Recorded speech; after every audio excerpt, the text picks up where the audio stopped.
distância, né? Então hoje a gente está aqui para a gente rever um pouco do processo de formação de palavras.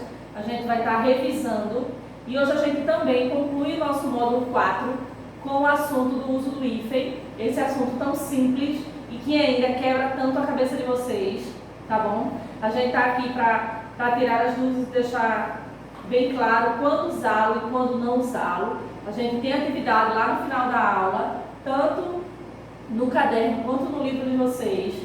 Eu quero dizer para vocês que o que a gente pode estar fazendo para a gente manter junto nesse período, a gente está fazendo, a gente tem essa aula para vocês que sai hoje, segunda-feira.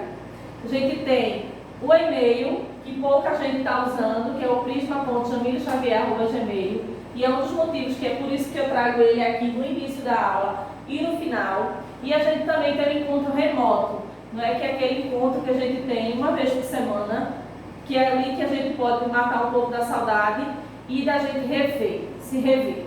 Porém, nesse encontro remoto, eu percebi que o nono ano é uma das turmas que tem o mínimo de pessoas que estão participando. E eu quero dizer para vocês mais uma vez que é de suma importância para que vocês também participem desse encontro, tá? Mas aí, voltando para a nossa aula, já que agora já dei os avisos, a gente vai estar revendo o processo de formação de palavras e em seguida o emprego do hífen, e a gente conclui hoje o módulo 4, ok? Aí aqui eu trago o processo de formação das palavras. Pronto, aí aqui a gente vai ver o processo de formação das palavras, como a gente viu antes, estrutura das palavras, né, que é aquele processo de radical, prefixos e sufixos, aí tem o processo de sufixação, prefixação, esse é o processo de formação das palavras.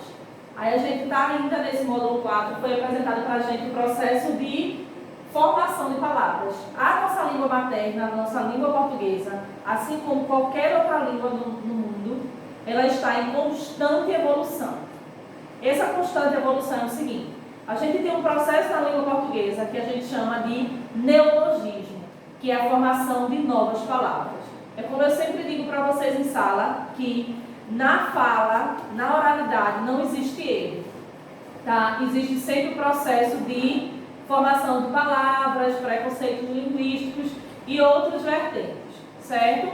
Mas como a nossa língua ela está em constante evolução, sempre surge uma palavra nova, ou até mesmo por uma necessidade, tá? A gente cria um objeto novo e quando ele é criado, ele precisa ser nomeado, e a partir do processo que ele é nomeado, já surgiu automaticamente uma nova palavra, e até que essa palavra não seja,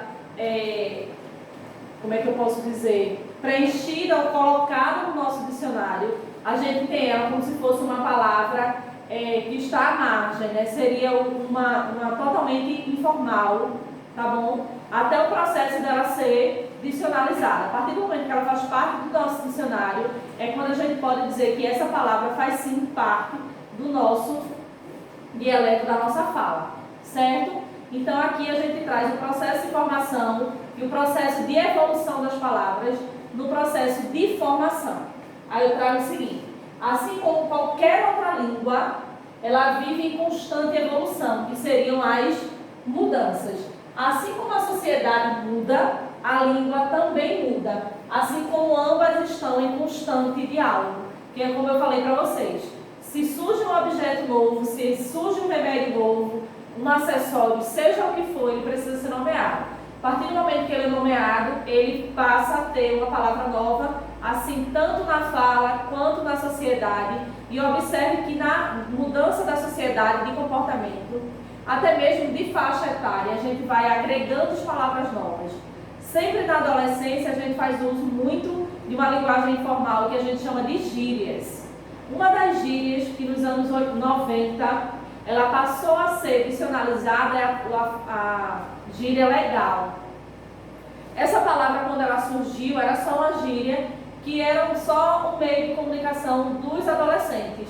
Mas com o passar do tempo, ela foi e agora ela está introduzida dentro do nosso dicionário e tem lá o seu significado.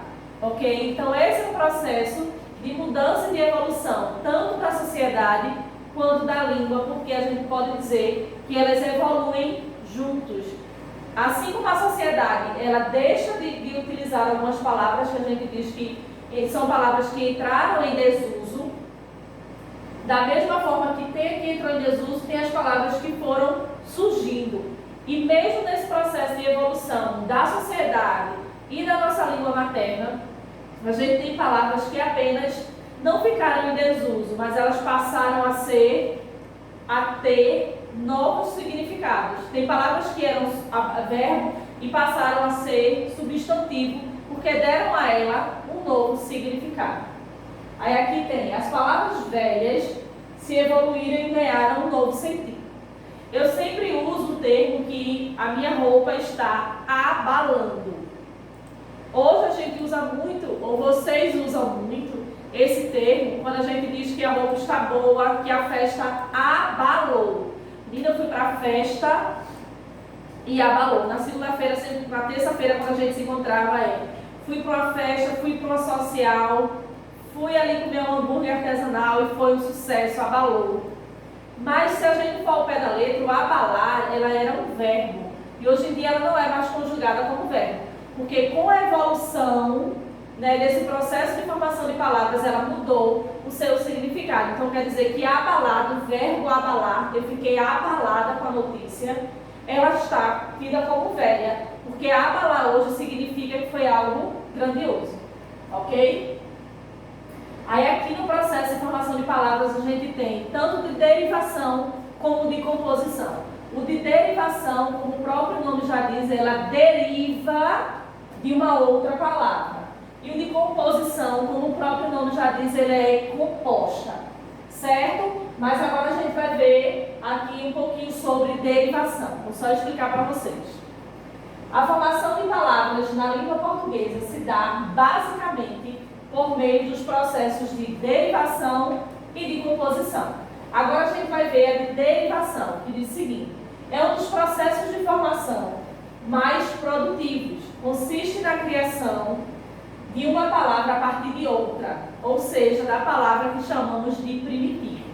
O que seria essa palavra primitiva? Aquela que deu a origem a todas as outras. Pedra, pedreiro, pedregulho, e assim a gente tem a palavra primitiva ali como pedra. É aquela que a partir dela, elas vêm surgindo outras palavras. E é nessa palavra primitiva ali que a gente tem um radical, que ele é aquela parte fixa. Ok? Então o processo de derivação das palavras é um processo que é mais produtivo, porque é a partir do primitivo que a gente vai evoluindo, assim como a sociedade e a língua, e a gente vai surgindo ali novas palavras. Esse é o processo de derivação. Agora, nesse slide, a gente vai ver agora um pouquinho, que diz o seguinte, um pouquinho sobre composição. Derivação, a gente tem o processo de pegar a palavra primitiva e derivar, isso fazer surgir novas palavras. Já no processo de composição, é o processo pelo qual formamos palavras a partir de associação de duas, como o próprio nome já diz. Composição é aquelas que foram compostas por uma palavra ou radicais. Elas foram ali criadas a partir de uma composição, de uma associação. Ok? Aí aqui a gente tem, nas composições, aí a gente vê o uso da justaposição e da aglutinação. Certo? Aí aqui eu trago exemplos de justaposição e de aglutinação. O processo de justaposição, sempre no significado, que é justa, o que é justo, aquilo que não muda, independente para quem seja, 6 e meia dúzia e acabou. Justaposição quer dizer que, por mais que eu pegue duas palavras e junte, eu não vou ter a quebra ou a perca de nenhum fonema para formar uma nova palavra, certo? Aí aqui eu botei catavento. Observe que é a palavra cata, mas a palavra vento, e a gente tem aqui catavento. Não foi perdido nenhum processo fonético de nenhum dos termos. E aqui eu trouxe couve mais flor, que deu origem à palavra couve-flor. Esse é o processo de justaposição. Elas juntam as duas palavras para formar uma nova, sem perca sonora nenhuma, fonética nenhuma. Já no processo de aglutinação, aglutinação é de aglutinar, de ajustar, certo? Já no processo de aglutinação, a gente tem uma formação de uma nova palavra, com base em duas palavras que já existiram, porém, que no processo de aglutinação a gente tem percas do processo fonético, tá? Observe. Lobo, homem. A gente tem um exemplo aqui de lobo, mais homem. Então, aí a gente fez surgir a palavra lobisomem. Observe que houve aqui uma mudança. Então, esse processo a gente chama, no processo de formação de palavras, dentro de composição de aglutinação. Um outro exemplo que eu trouxe foi o seguinte: outra hora. Outra e a palavra hora. Nessa aglutinação aí, nessa junção para formar uma nova palavra, para compor uma nova palavra, a gente deu origem à palavra outrora, que é até já um pouco, só os antigos que falam, não é tanto mais hoje em dia, mas quando eu digo outrora, a gente percebe claramente que houve aí uma perda, tá? Justa posição, a gente junta e não perde. Já no processo de aglutinação, sim, a gente junta e perde aí alguns segmentos, ok? E agora, como eu falei lá no início, é que a gente vai ver nosso último assunto do módulo 4, tão simples e que vocês ainda se confundem, né? E às vezes não sabem nem dizer. Chama ele de aquele tracinho, professora. Como é? Nessa palavra tem um tracinho ou não? Na verdade, quem nunca perguntou isso? Então a gente vai ver agora o emprego do hífen, o famoso tracinho para vocês. Além de ser usado para separar as sílabas, lá no início, quando a gente ainda é Fundamental 1, nas séries iniciais, a gente faz muito, que isso não quer dizer que vocês hoje no nono ano não passam a separação silábica. Eu acho que é de extrema importância, porque até nesse processo de separação vocês ainda necessitam exercitar, tá? Então aquele tracinho que a gente separa lá as sílabas é chamado de hífen. Separar as sílabas em finais de linha, ligar os pontos, os pronomes oblíquos. Lembram dos pronomes oblíquos e daquela musiquinha que a gente cantava junto? Pois bem, esses pronomes, quando eles vêm a ser agregados, a gente faz o uso do hífen, daquele tracinho lá. Aos verbos, o hífen também é empregado na escrita de algumas palavras. Por que eu deixei isso bem claro antes mesmo da definição do hífen? Porque quando a gente fala de hífen, vocês só associam ele na formação de palavra. E eu quis trazer aqui para vocês que a gente faz uso do hífen em muitos outros momentos, em vários momentos que vocês nem percebem e chamam só daquele tracinho e não dão nem, muitas vezes, muita importância. Na formação de alguns substantivos, adjetivos, pelo processo de composição. Ok? Aí agora a gente vai ver o seguinte: casos em que se usam o hífen. Percebam que eu trouxe aqui bem mastigadinho, um assunto bem simples no livro de vocês, está bem pequenininho, mas eu fiz questão de trazer bem resumidinho, bem explicadinho, para que a gente não fique com dúvida, tá? Nos substantivos, porta, chaves, mestre, cuca e cachorro quente. Esse é o processo do uso do hífen nos substantivos. Já o processo do uso do hífen nos adjetivos: azul piscina e verde musgo. Observem que a professora Márcia tem os olhos azul piscina. Então, esses aqui, azul piscina, a quem eu me refiro, ele tem o valor de adjetivo. Aqui eu quero dizer que a bolsa da professora Manuela, ela é no verde musgo, mais conhecido aquele verde militar. Tá? Então, esses aqui são dois exemplos que eu trago para vocês do uso do hífen no adjetivo. Agora, a gente vai ver as regras. Eu já disse a vocês que o uso do hífen tanto no substantivo quanto no adjetivo. Agora eu vos apresento as regras do uso do hífen, que diz o seguinte: quando o segundo elemento se inicia pela letra H. A gente sabe lá no iniciozinho de tudo, lá no Fundamental 1, que a consoante H é aquela que a gente chama do som, ele é mudo. Então, como o som é mudo e ele é seguido de uma vogal, aí a gente já faz uso do hífen se a segunda palavra ela iniciar com H. Essa é a primeira regra. Observe os exemplos.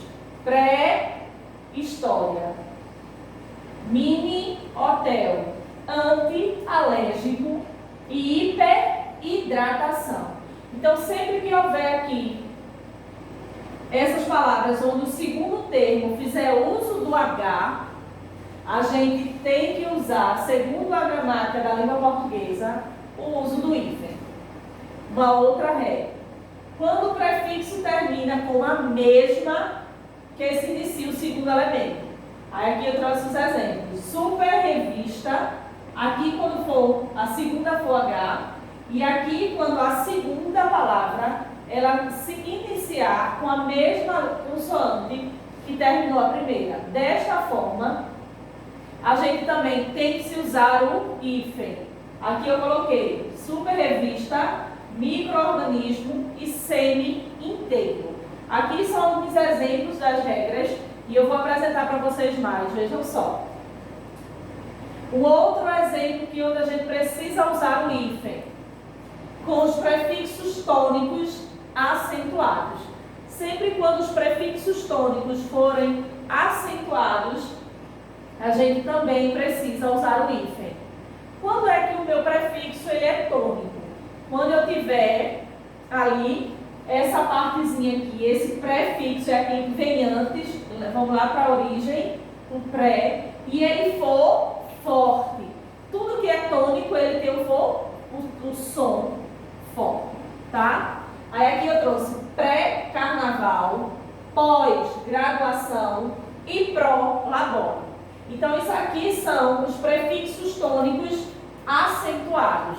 Sempre que os prefixos tônicos forem acentuados, fazemos sim o uso do hífen. Preste atenção para essas três regras. Aí agora eu vou para os casos em que não se deve usar o hífen. A gente já sabe que se usa com H, não é? A gente sabe que se usa com o prefixo tônico. E agora a gente vai ver que quando não se deve usar o hífen, tá? Apresentei quando usa e agora quando não usa. Observe. Aqui com os prefixos có e ré.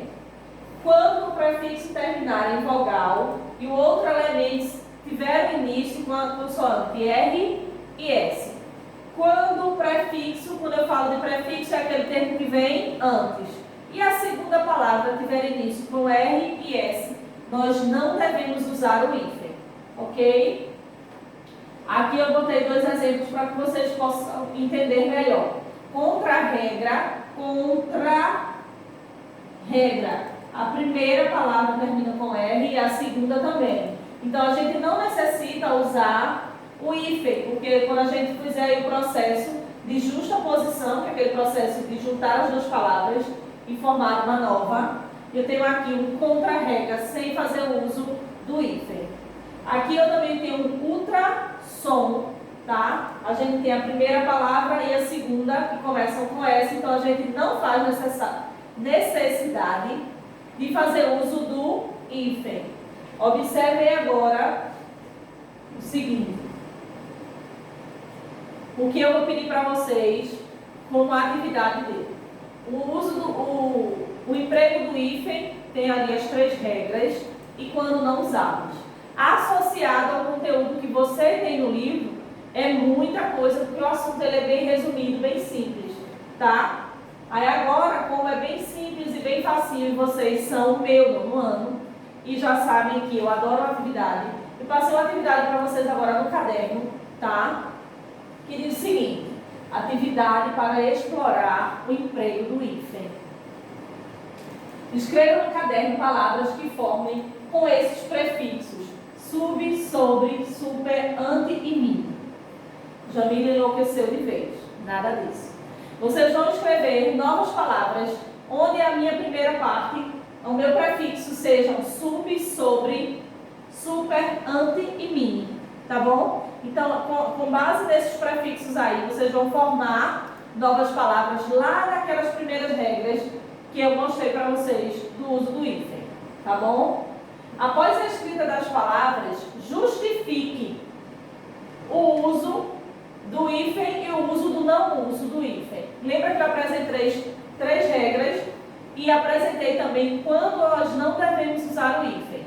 Vocês vão aqui formar novas palavras com esses prefixos. Após a escrita dessas novas palavras, você vai me justificar porque essa é necessária usar o hífen e essa não há necessidade de usar o hífen, ok? Na segunda questão eu peço o seguinte: reescreva juntando os elementos que os formam: eletrodoméstico, super amigo, autoestrada, rádio amador, pré-condição, telesérie, telejornal, mini-herói, minissérie, motosserra. Quando vocês forem fazer a reescrita, vocês vão me dizer se são com o uso do hífen ou se não necessitam do uso do hífen, ok? Então essa aqui é mais uma atividade do caderno de vocês. E por hoje é só. Como eu falei para vocês, a aula de hoje era bem simples, foi só revisão do processo de formação de palavras, mais o uso do hífen, lembrando que são só 3 regras de quando usá-lo, e ali eu coloquei as observações de quando não usar, mais essa atividade do livro. Nosso próximo encontro, na próxima segunda-feira, a gente vai ter aí o início do módulo 5, tá? Ainda nesse processo, né, de distanciamento, mas em breve estaremos juntos. Tá aqui o meu e-mail, eu aviso mais uma vez ao nono ano. Prestem atenção nos encontros remotos, estão sendo ali tiradas dúvidas e esclarecendo alguns pontos das atividades. E tem aluno que ainda não compareceu, tá? Mais uma vez eu deixo o meu e-mail para vocês, prisma.jamilxavier@gmail, e até breve.